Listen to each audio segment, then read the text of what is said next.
Et salut la compagnie, j'espère que vous allez bien. Nous ça va toujours aussi bien. Je suis déjà essoufflé, hein. On est à la moitié du chemin.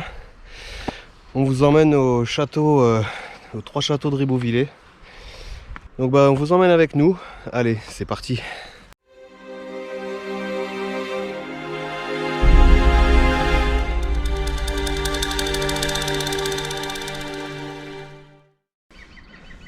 Bon, départ de la randonnée. Ça monte tout de suite fort. Et on va vous emmener voir quelque chose de magnifique. Allez, à tout de suite.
Tu craches tes poumons? Je crache, j'en ai déjà laissé un là dans la descente, enfin dans la montée du coup. Ça te plaît Doudou la promenade? Ouais, ça te plaît la balade? T'as envie d'y aller là hein? Elle voudrait gambader mais il y a trop d'escaliers, il y a trop de marches. Et comme mademoiselle a des problèmes d'arthrose,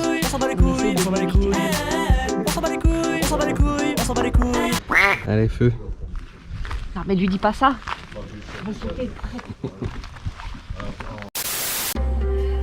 Après 40 minutes d'ascension depuis Ribeauvillé, à travers le vignoble puis la forêt, et presque 400 mètres de dénivelé positif, on arrive sur ce site magnifique des 3 châteaux de Ribeauvillé.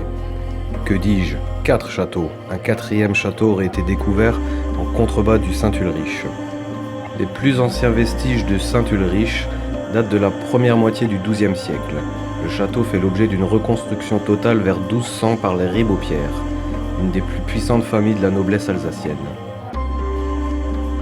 Les ruines de ce château occupent un vaste éperon rocheux à 520 mètres d'altitude, détaché de la montagne par un impressionnant fossé. Ici, tout reflète la puissance des sires de Ribeaupierre qui ont fait de ce burg une résidence de prestige avec un palais édifié à la fin de l'époque romane.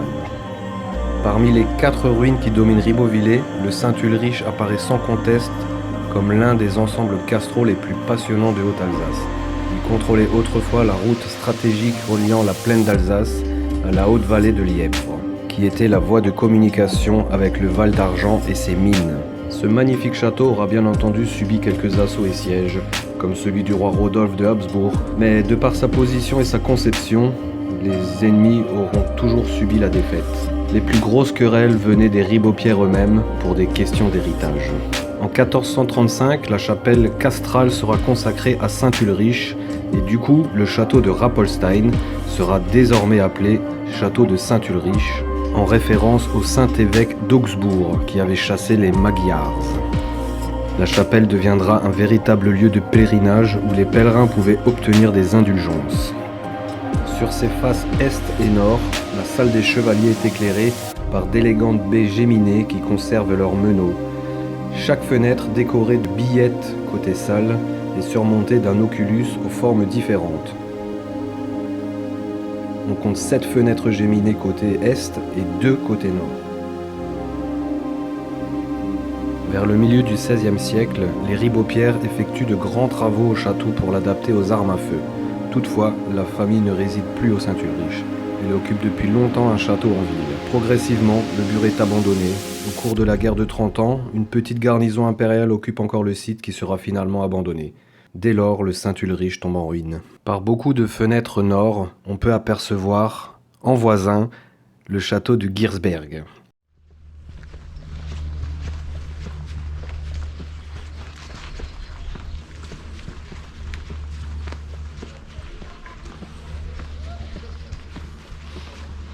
Il est juste impressionnant celui-là. Ça me fait penser au Kéribus et au Péripertus, au château Cathare. Là. Exactement. C'est vraiment magnifique. Hein. Puis là, il y a 20 mètres sans ascenseur, sans escalier, hein, si tu tombes. Hein. Château qui fut probablement édifié par les sires de Ribeaupierre au cours de la première moitié du XIIIe siècle afin d'accueillir une partie de la famille devenue trop nombreuse pour se confiner au grand Ribeaupierre. Planté sur une aiguille de roche de gneiss et de granit, coupé de la montagne par un profond fossé, le donjon pentagonal à bossage de ce château semble naître du roc dont il occupe le sommet à 528 mètres d'altitude. Le palais, fort étroit, daté du XIVe siècle, est couvert par le donjon et s'accroche aux émergences de la roche. Les communs sont placés nettement en contrebas. On peut déjà employer le terme de nid d'aigle pour décrire le site du Giersberg. Le donjon pentagonal du XIIIe siècle, aux pierres à bossage en granit, couronne le sommet de l'arête rocheuse défiant l'abîme. Il présente son plus grand mur face à la montagne de laquelle il est coupé par un fossé vertigineux. Il couvrait ainsi le logis seigneurial placé en enfilade derrière lui et s'étageant le long du roc. On y discerne plusieurs étages. Malheureusement, on n'aura pas pu le visiter car l'accès n'y est plus autorisé. En 1432, un différend oppose les Giersberg à Smassman de Ribeaupierre, qui, aidé du comte de Lupfen, assiège la place. Au cours des combats, Jean-Guillaume de Giersberg est mortellement blessé. Avec lui s'éteint la lignée et le château fait retour aux Ribeaupierre, qui y installe un bailli. C'est en 1518 que date le dernier renseignement sur le château pour lequel les habitants de Ribeauvillé doivent payer un impôt servant à l'entretien des lieux. Le château est ensuite abandonné progressivement.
Ce fut vraiment une superbe balade, j'espère qu'elle t'aura plu. Nous ne serons pas montés jusqu'au dernier château, le Haut-Ribeaupierre, pourtant le plus ancien, mais ses ruines sont les moins intéressantes, et puis que de monde sur ces sentiers.